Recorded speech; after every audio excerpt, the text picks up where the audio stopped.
Olá, boa tarde. Começa o programa Trabalhador em Foco agora. Nesse momento, são 2 horas da tarde. A gente está com 2 entrevistados muito especiais que vão falar um pouquinho sobre o Maio Amarelo. Você vai conhecer o que é, como é que surgiu e todas essas ideias, né, que girem em torno desse mês colorido de uma cor muito bonita.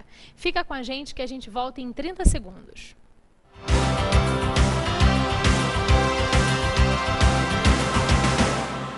A PPO existe há mais de 20 anos e se dedica à assistência de pacientes com câncer e seus familiares, através da doação de cestas básicas, perucas e medicamentos de suporte, além da realização de eventos beneficentes e educativos para a população. A Casa de Apoio vai receber pacientes e acompanhantes de toda a região e oferecer acolhimento, alimentação, lazer dirigido e muito mais. Faça parte desse sonho, seja voluntário ou contribuinte e atenda a nossa equipe de telemarketing. Ajude você também!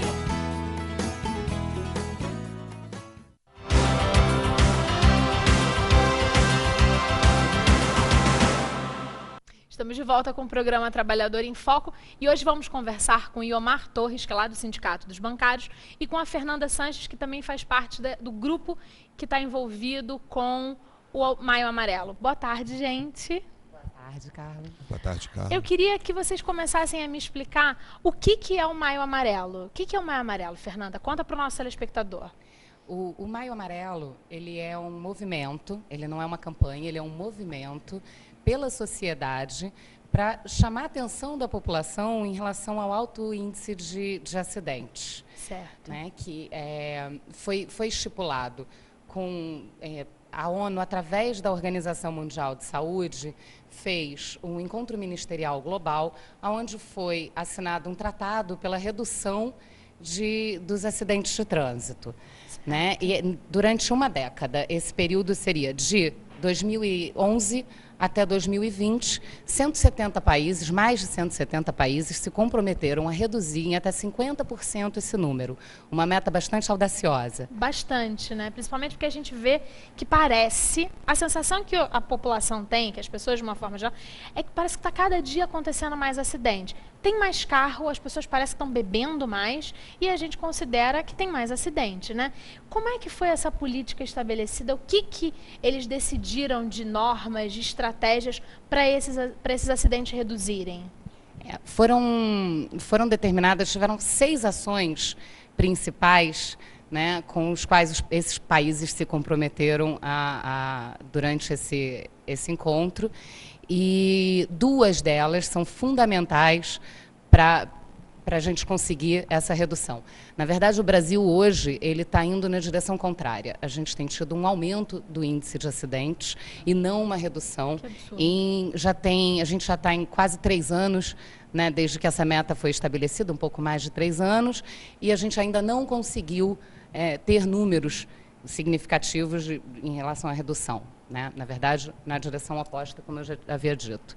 E 2 dessas ações que são fundamentais, que seria a criação de um escritório central, de um departamento central para fazer todo o controle, né? E mais a determinação, uma série de normas para direcionar, para balizar as ações durante essa década.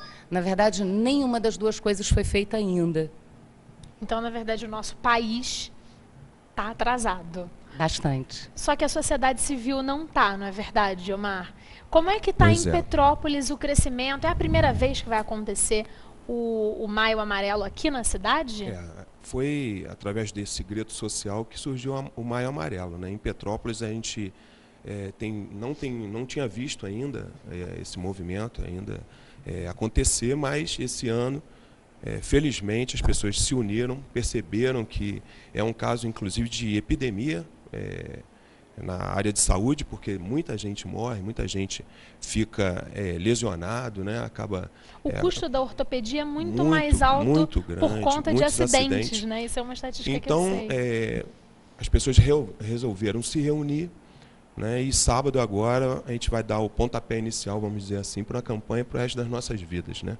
Como é o Outubro Rosa, agora nós vamos solidificar o Maio Amarelo, né? Que tem a ver, o amarelo por causa da atenção que é o semáforo, né?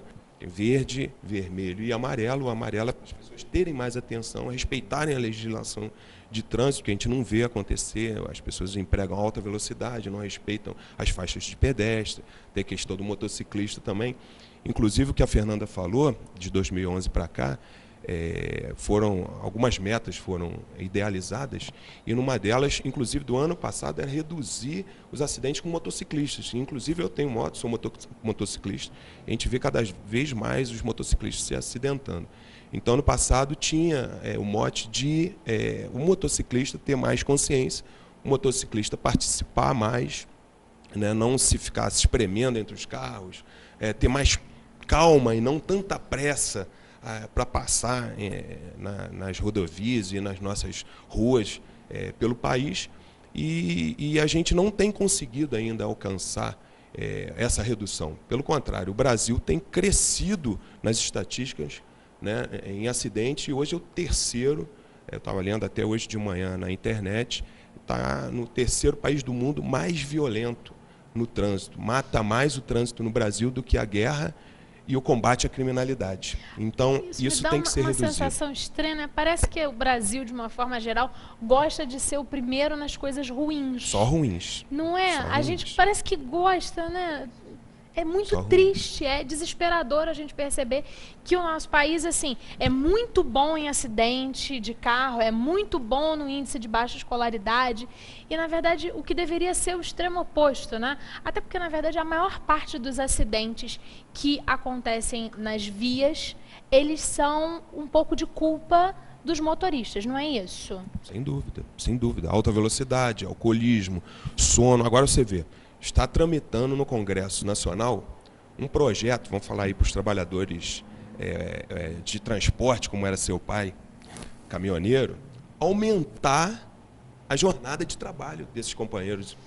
Você imagina uma pessoa, um caminhoneiro, não imagino, ao invés de ele trabalhar 8 horas, como vários trabalhadores fazem a sua jornada de trabalho, ele vai para 10 horas, e podendo ter hora extra, 12 horas. Então, de repente, ele vai atingir metade do dia atrás do volante. Aí vem os tais dos arrebites, que eles falam que às vezes tem que tomar, porque tem prazo de entrega das mercadorias.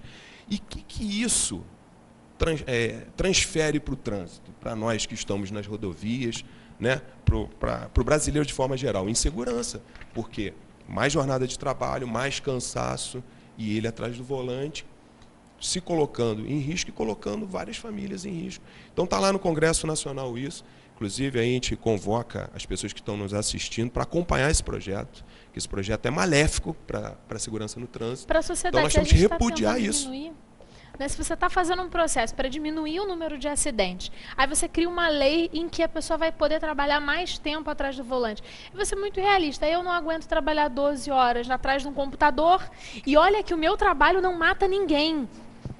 Não, e a gente não está falando de condições perfeitas de trabalho. De forma Ainda nenhuma. tem isso, porque você tem o profissional que está ali sujeito a todos os perigos da estrada, claro, né? Os assaltos, a má qualidade, as péssimas condições de conservação de várias estradas. Quantos acidentes são provocados por conta daquele buraco que ninguém tampou? Exatamente. Não é? Além do pouco acompanhamento psicológico que esses profissionais têm.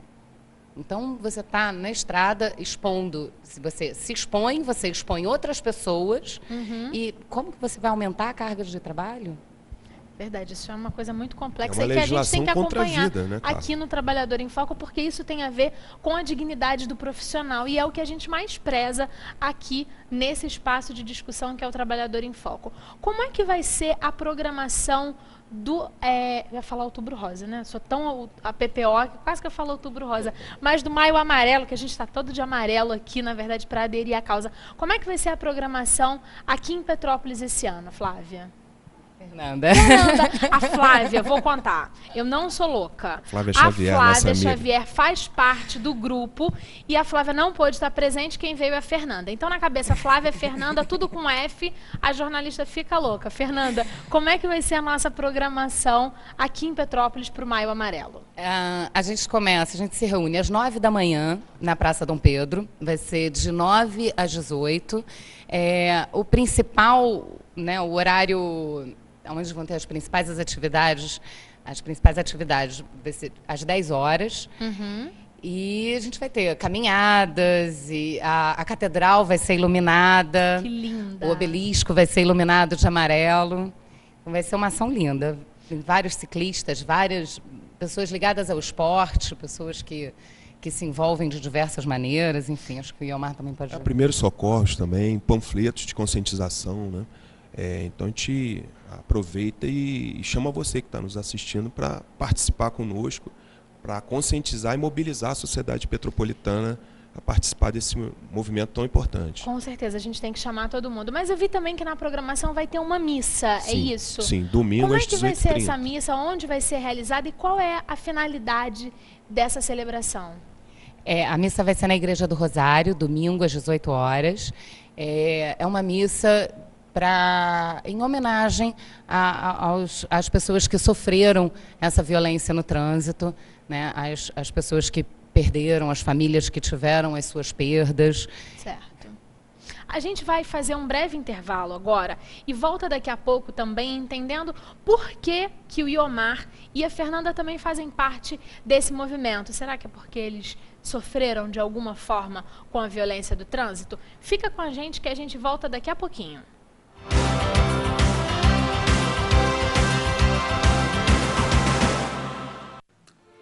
Olá, eu sou Osmar Prado e estou aqui para falar sobre algo muito grave.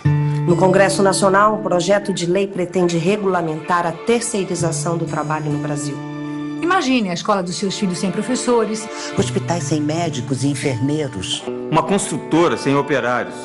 Todos substituídos por profissionais com menos direitos e garantias.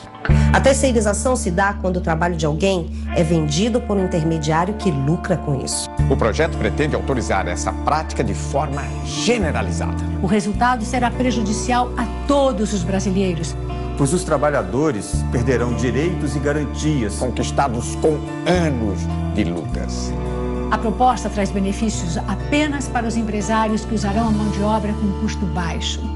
Basta lembrar que os maiores índices de acidentes de trabalho que hoje ocorrem no Brasil atingem os trabalhadores terceirizados. Caso ocorra a aprovação desse projeto, teremos redução dos atuais salários e empresas sem empregados, pois todos serão terceirizados. A terceirização existe para que a produção fique mais barata, o que pode acobertar o trabalho escravo no Brasil. Não podemos permitir que poucos ganhem com o trabalho de milhões. Esse é o Brasil que você quer para as futuras gerações? Eu digo não. Eu digo não. Eu digo não. Não para a terceirização do trabalho. E você?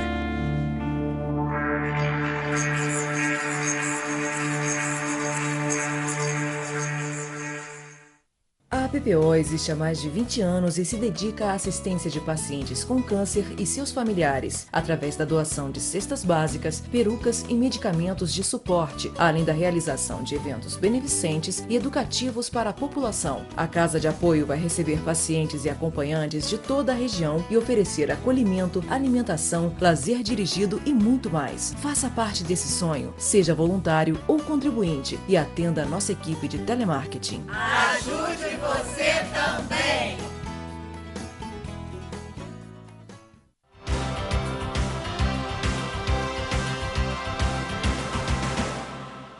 Estamos de volta com o programa Trabalhador em Foco, hoje falando sobre o Maio Amarelo. Eu estou conversando com o Iomar Torres e com a Fernanda Sanches. Iomar, a gente fez o breve break e eu deixei no ar, assim, por que você foi envolvido pelo Maio Amarelo? O que aconteceu? De que forma que você veio a aderir a essa causa? Eu queria que você contasse um pouquinho para o nosso telespectador. Bom, na verdade, o trânsito, do jeito que ele é, sempre me incomodou. Até já falei, eu sou motociclista também. A gente viaja muito pelo país, até nas questões do sindicato, e pega muita rodovia. E a gente vê sempre eu via sempre muitos acidentes, muitas tragédias, né? E infelizmente essa tragédia veio para dentro da minha família, né? No dia 27 de outubro de 2013, minha filha sofreu um acidente lá no Rio de Janeiro, minha Gabriela Torres sofreu um acidente lá no Rio de Janeiro e veio a óbito na hora. menina de 20 anos, com muitos sonhos, terceiro período de direito, sonhando em ser delegada de polícia, tantas coisas, né, com um trabalho a caminho, viraria bancária igual o pai, né, cismou que queria e conseguiu fazer uma prova num banco e passou. Quer dizer, então isso tudo foi interrompido. Então, vendo esse movimento Maio Amarelo, a Flávia Xavier, que deve estar nos vendo, a amiga, amicíssima nossa da família, começou a capitanear isso também em Petrópolis. E aí eu falei, não, eu tenho que sair de casa, né, sair da minha tristeza, das minhas lágrimas e tentar passar alguma coisa para as outras famílias. Dizer que a vida continua, que a gente tem que lutar para que outras pessoas não sintam o que a gente sentiu. Que a gente sente hoje, e eu vou sentir até o último dia da minha vida, né? Uma tristeza e saudade da minha filha. Então, essa tristeza, essa saudade tem que vir em força para passar para as pessoas, para dizer para as pessoas que elas têm que conscientizar o seu filho, o seu marido, a sua esposa, o vizinho, todos têm que se conscientizar que a gente precisa de um trânsito mais seguro, um trânsito mais humano, e a gente tem que reduzir essas mortalidades e tem que reduzir tantas pessoas amputadas, tantas pessoas com a capacidade laboral, inclusive, reduzida, porque estão em leito hospitalar ou viraram cadeirantes, uma série de coisas, né? Então, a gente tem que aderir e pensar nisso. E eu acho que um recado que tem que deixar lá, logo de cara, é a questão da lei seca. Muita gente se revolta contra a lei seca. Muita gente avisa. Tá tendo lei seca na rua. Eu tenho Facebook. Tal. Tá tendo lei seca na rua tal.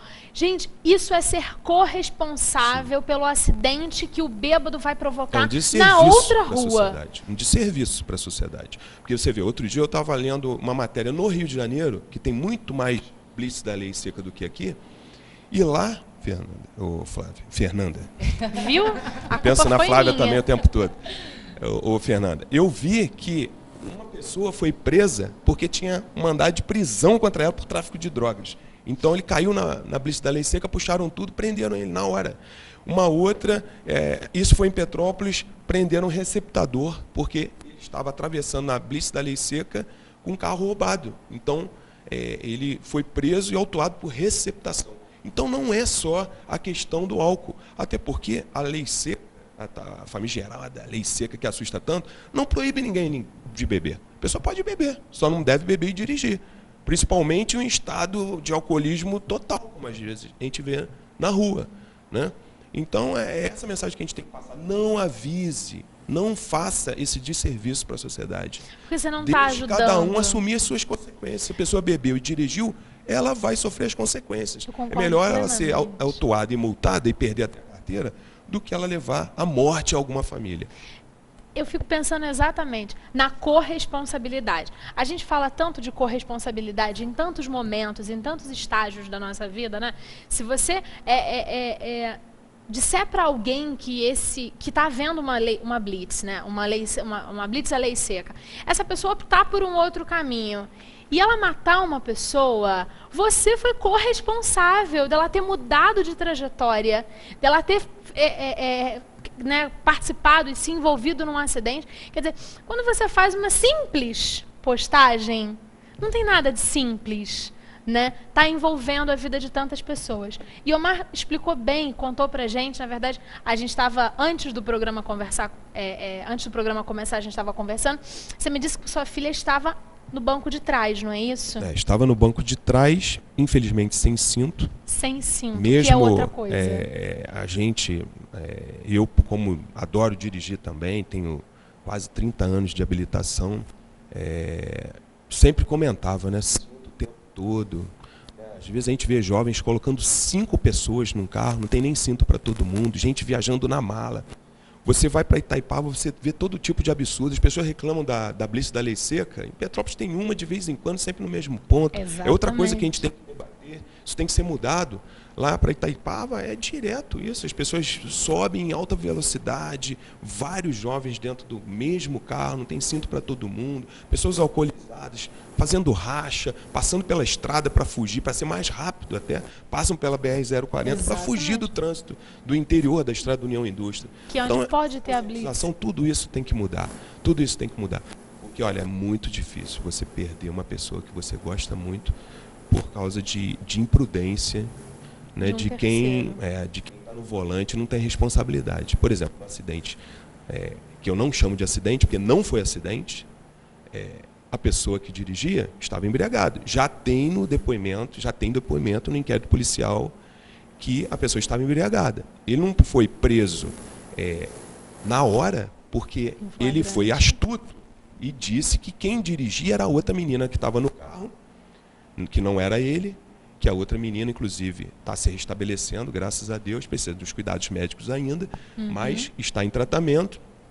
Eu acredito até que ele pensou, as duas foram a óbito na hora. Então ele falou que a outra estava dirigindo. Então os policiais que fizeram o primeiro atendimento não fizeram um bafômetro nele. Então ele se safou na... Né?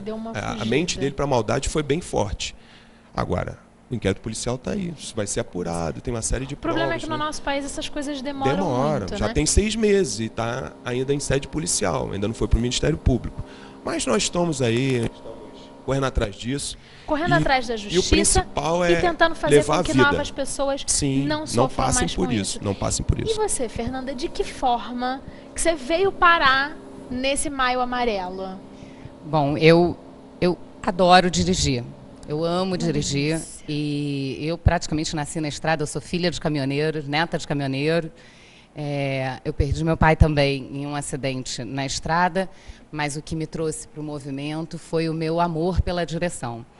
E eu percebo muito essa falta de educação, essa falta de prudência, apesar de todo o esforço que é feito hoje, de toda a rigidez. Eu lembro que quando eu tirei a minha carteira, era muito mais simples. O processo todo era muito mais simples.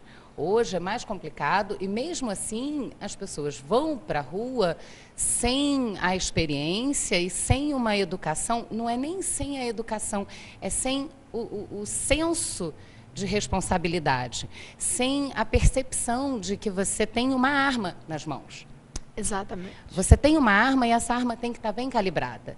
Então, existe uma série de cuidados que não é só você sair da autoescola, pegar o carro e dirigir. Você precisa entender que o seu carro é uma arma na sua mão.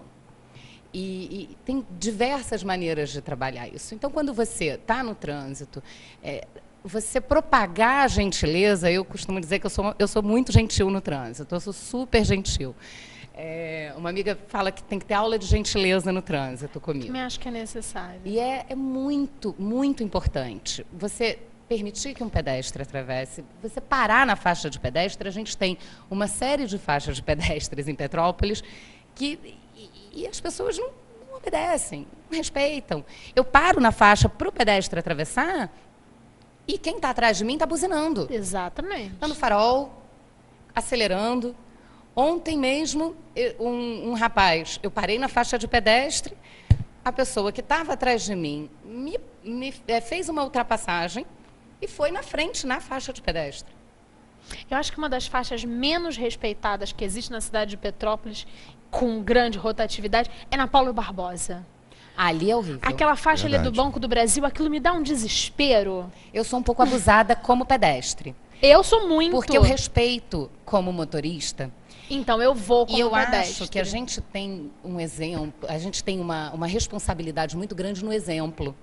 Tudo que a gente faz, a gente é exemplo. Você é exemplo para a criança que está ao seu lado, para o idoso, para o cidadão, qualquer cidadão, a gente é exemplo. Então, se você é gentil no trânsito, você propaga a gentileza. E se você, como pedestre, orienta as pessoas também, às vezes a gente consegue educar, não digo, mas a gente consegue chamar a atenção de um motorista. Eu sou um pouco abusada, eu na frente do Marquese, por exemplo, às vezes eu me jogo. Vou andando e paro no meio. Já aconteceu de eu parar no meio da faixa de pedestre, virar para uma senhora e falar, pode atravessar, senhora. Você chegar a esse absurdo porque a pessoa não respeita, sendo que o sinal está fechado um pouco à frente. Então, você tem o sinal fechado, a pessoa não respeita a faixa de pedestre para parar ali na frente. E é bom lembrar que se atropelar em cima da faixa de pedestre, agrava o crime. Ainda é um problema maior. Gente, nossa conversa está maravilhosa, mas o nosso programa está quase acabando. Eu queria que vocês lembrassem para mim, queria que o Omar lembrasse para mim qual é a programação, data, horário, lugar, tudo direitinho, para ficar gravado na cabeça do nosso telespectador, para que as pessoas possam estar lá no Maio Amarelo. Ok, obrigado pela pelo tempo, né? E de 9 às 18, no próximo dia 10, você petropolitano, petropolitana, de 9 às 18, próximo sábado, nós estamos te esperando na Praça Dom Pedro, aqui no centro da cidade, para a gente falar em segurança no trânsito, conscientização no trânsito e redução dos acidentes. E no domingo, às 18h30, na Igreja Nossa Senhora do Rosário, uma missa em homenagem às pessoas que foram vítimas, né, no trânsito. Então, em memória a todas as pessoas falecidas ou que tiveram algum tipo de acidente, aos familiares também, a gente aproveita e chama todos a estarem lá também. Fernanda, quer falar mais alguma coisa nesse finalzinho? Não, muito obrigada, quero agradecer a oportunidade. Nós que agradecemos. E convidar a população a participar desse movimento. É um movimento perene. O Maio Amarelo, ele vai continuar, ele não para. A gente tem aí um trabalho muito importante e um desafio muito grande nessa meta para a redução de acidentes. Então, eu gostaria de convidar vocês a participarem no dia 10, sábado, às 9 horas da manhã, na Praça Dom Pedro. Muito obrigada a vocês dois, foi um prazer falar com vocês aqui. Prazer, cara. A gente fica com o programa por aqui, mas lembrando, você pode assistir esse programa e todos os outros Trabalhador em Foco lá no canal da Comunicação Livre no YouTube. Esse programa é uma realização do Movimento Sindical de Petrópolis a partir do apoio e da certeza de 14 sindicatos que falar de coisas importantes vale a pena. Muito obrigada e até a próxima semana.